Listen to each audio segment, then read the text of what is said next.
রেসিপিটা যদি না দেখেন তাহলে আপনারা বিশ্বাসই করতে পারবেন না যে মাত্র 10 মিনিটের মধ্যে ডিম ছাড়া এরকম সফট আর স্পঞ্জি ডোরা কেক তৈরি করা যায়। তো এরকম ডোরা কেক বানিয়ে আপনি আপনার বাচ্চার টিফিন বক্সে দিতে পারেন বা নিজেও খেতে পারেন। ভিডিও ভালো লাগলে লাইক, কমেন্ট এবং সাবস্ক্রাইব করে যাবেন। তো এবার আমি দেখিয়ে দিচ্ছি রেসিপিটা। এখানে আমি নিয়েছি একটা বোল, এর মধ্যে দেব 1 কাপ আটা আর দেব 1 কাপ ময়দা। এবার এগুলোকে আমি চেলে নেব।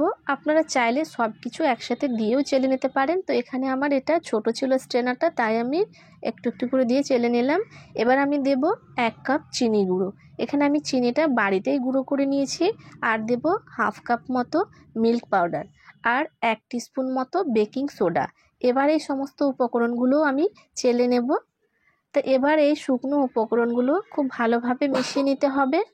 ফ্রেন্ডস, আমার ভিডিও যদি আপনাদের কাছে ভালো লাগে তাহলে লাইক করে দেবেন এবং পারলে সাবস্ক্রাইব করে পাশে থাকবেন। এবার আমি এখানে দিয়ে দেব 2 টেবিল চামচ মতো মধু। এখানে আমি কেনা মধু ব্যবহার করেছি। আর দেব 1/2 চামচ মতো ভ্যানিলা এসেন্স। এটা অপশনাল, যদি থাকে তাহলে দেবেন, না থাকলে কোনো অসুবিধা নেই। এবার আমি নিয়েছি 1 কাপ মতো লিকুইড দুধ। এই 1 কাপ দুধটা আমি একবারে দেব না, অল্প করে দিয়ে মিশিয়ে নিতে হবে। একবারে দিলে দলা পাকিয়ে যেতে পারে, তাই এভাবে একটু করে দেবেন আর মিশিয়ে নেবেন। এভাবে দিলে কিন্তু কনসিস্টেন্সিটাও খুব ভালো বোঝা যায়, খুব পাতলাও হয়ে যাবে না। তো এখানে আমি একটু একটু করে দিয়ে আমি মিশিয়ে নিচ্ছি। আর এখানে আমি স্পিডটা বাড়িয়ে দিয়েছি কারণ আপনাদেরও সুবিধা হবে, ভিডিওটা অনেক লম্বা হয়ে যাবে তাই। তো এখানে প্রায় আমার সমস্ত দুধটা কিন্তু লেগে গিয়েছে, দেখতেই পাচ্ছেন। তো তাও কিন্তু এখানে ব্যাটারটা কিন্তু অনেকটাই ঠিক আছে। তো এখানে আমি আরও কিছুটা দুধ নিয়ে নিয়েছি, এটা প্রায় 3 থেকে 4 চামচ মতো হবে। এবার ওই একইভাবে অল্প অল্প করে দিয়ে আমি খুব ভালোভাবে একটা স্মুথ ব্যাটার তৈরি করে নেব। দেখতেই পাচ্ছেন এখানে কিন্তু খুব সুন্দরভাবে ব্যাটারটা তৈরি হয়ে গেছে। আর এখানে দেখুন সমস্ত দুধটাই কিন্তু আমার লেগে গেছে, ওই 1 কাপ 4 চামচ মতো দুধ লেগেছে। এবার আমি একটা ননস্টিক প্যান চুলোয় বসিয়ে দিয়েছি আর গ্যাসের ফ্লেমটাকে একদম লোতে রেখে দিতে হবে, কোনো রকম বাড়ানো যাবে না, শুরু থেকে শেষ পর্যন্ত লোতেই থাকবে। তো আমি একটু তেল ব্রাশ করে নিলাম, তারপর আমি একটা টিস্যু দিয়ে হালকা করে মুছে নিলাম। এবার আমি একটা মেজারমেন্ট কাপে কিছুটা ব্যাটার নিয়েছি। আপনারা যাতে দেবেন চেষ্টা করবেন ওই একই কাপে সবগুলো ব্যাটার নেওয়ার, তাহলে পিঠাগুলো কিন্তু একরকম সাইজের হবে। ব্যাটারটা দেওয়ার পর আমি এটাকে ঢাকা দিয়ে দেব এবং ঢাকা দিয়ে পাক্কা ঘড়ি দেখে 2 মিনিট কুক করে নেব। যদি আপনারা সময় দেখে না করেন তাহলে এই পিঠাটা যখন এরকম ছিদ্র ছিদ্র হয়ে আসবে তখনই কিন্তু আপনারা ঢাকনা খুলে উল্টে দেবেন। তো দেখুন এখানে পাক্কা 2 মিনিট হয়ে গেছে। তো এবার আমি এটাকে উল্টে দিচ্ছি আর দেখুন কত সুন্দর কালারটা এসছে। আর উল্টে দেওয়ার জাস্ট 15 থেকে 30 সেকেন্ডের মধ্যেই কিন্তু উঠিয়ে নিতে হবে, তাহলে কিন্তু তৈরি হয়ে যাবে। তো বন্ধুরা দেখতেই পাচ্ছেন কত সুন্দরভাবে উঠে এসছে ডোরা কেকটা।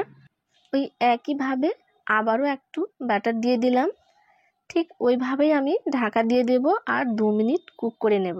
যদি আপনারা সময়টা না দেখতে পারেন তাহলে একটা কাজ করবেন, যখন দেখবেন যে এই পিঠের গায়ে অনেকগুলো ছিদ্র হয়ে এসছে ঠিক তখনই পিঠেটাকে উল্টে দেবেন। আর উল্টে দেওয়ার পর 15 থেকে 20 সেকেন্ড বা 30 সেকেন্ড রেখে কিন্তু তুলে নিতে হবে, তাহলে কিন্তু তৈরি হয়ে যাবে, এর বেশি রাখার কোনো দরকার নেই। তো একইভাবে আমি সমস্ত ডোরা কেকগুলো তৈরি করে নিলাম। এগুলো খেতে কিন্তু ভীষণ টেস্টি লাগে।